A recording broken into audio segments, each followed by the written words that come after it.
Welcome. Public hearings are kicking off this week in the impeachment inquiry against President Trump. Meanwhile, House Republicans have submitted a list of 8 witnesses they would like to hear from. Among them, Hunter Biden, as well as the whistleblower who sparked the whole thing. The ranking Republican on the House Intelligence Committee, Devin Nunes, arguing in a letter to Chairman Adam Schiff, President Trump should be afforded an opportunity to confront his accusers, writes Devin Nunes. But Schiff already ruled out an appearance by the whistleblower. Also saying this, the inquiry is not and will not serve as a vehicle to undertake the same sham investigations into the Bidens or 2016 that the president pressed Ukraine to conduct for his personal political benefit.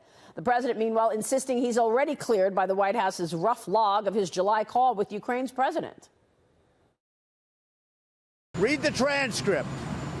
It's all about the transcript. They're having people. I never even heard of some of these people. I don't know who they are. And by the way, it's all third-hand knowledge.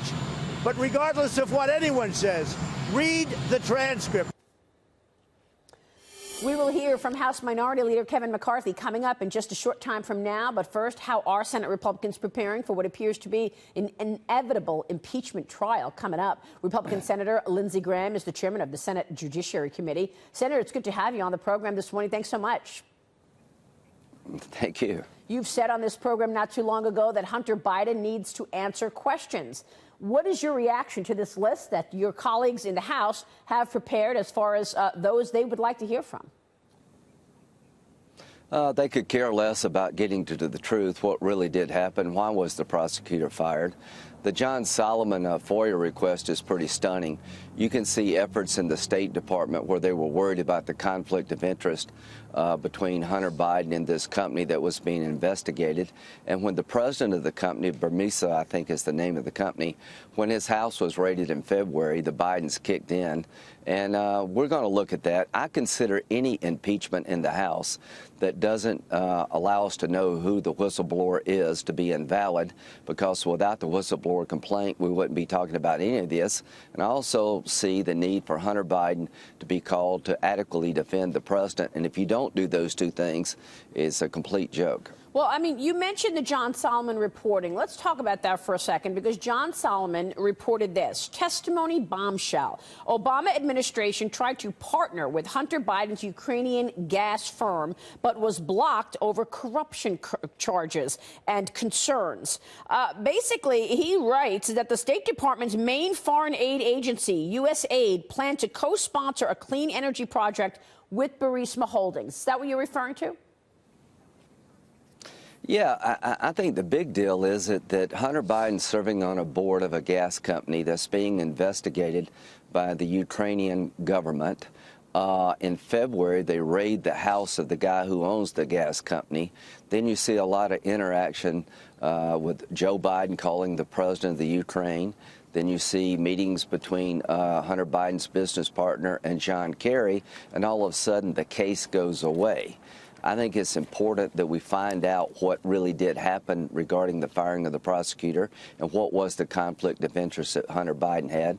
But back to the whistleblower, it's impossible to bring this case forward, in my view, fairly without us knowing who the whistleblower is and having a chance to cross-examine them about any biases that they may have. So if they don't call the whistleblower in the House, this thing is dead on arrival in the Senate.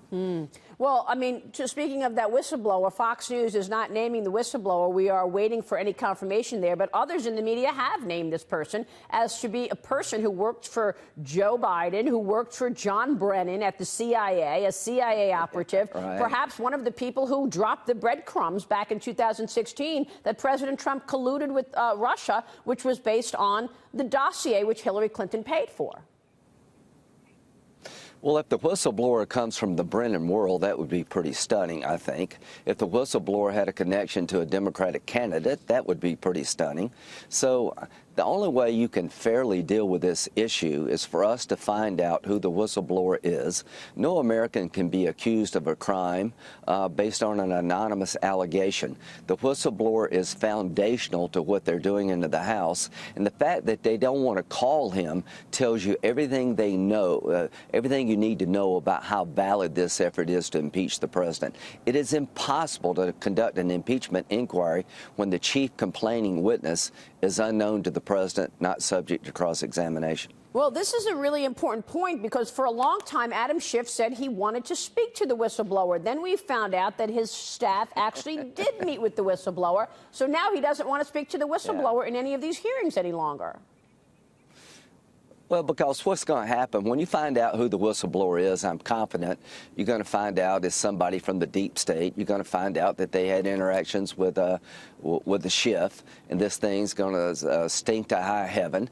And the only reason we don't know who the whistleblower is, that it hurts their cause. They're not trying to find the truth here. If you really wanted to know the truth about why Joe Biden said what he did about the prosecutor, if you don't fire this guy, we're going to cut off the money. Well, let's find out that was Hunter Biden in the crosshairs of the prosecutor.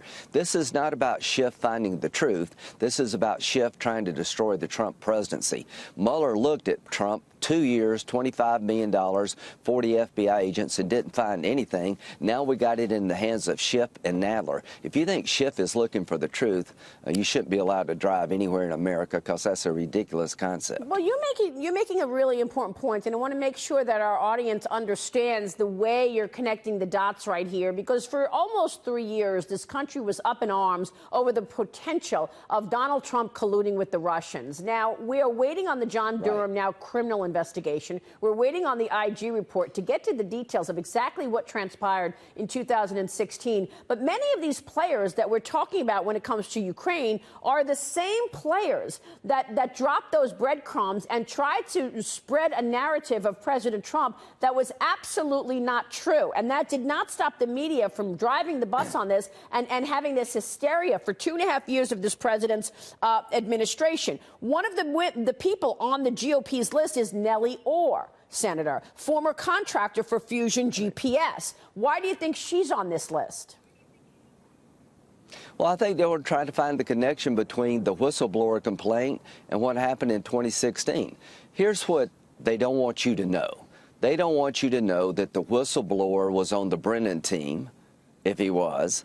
They don't want you to know that he's tied to the people who falsely got on a warrant against Carter Page 4 times. They don't want you to know that he's tied to the group that set up a counterintelligence investigation of the Trump campaign in 2016. It would blow them out of the water if, in fact, the whistleblower was connected to a Democratic candidate and came from the CIA world that's been trying to destroy the Trump presidency before he got elected. That's why they don't want you to know who this person is. Yeah, which is why you have a resolution with 50 senators having signed it about the process of what has taken place. Tell us about that resolution and where is that going?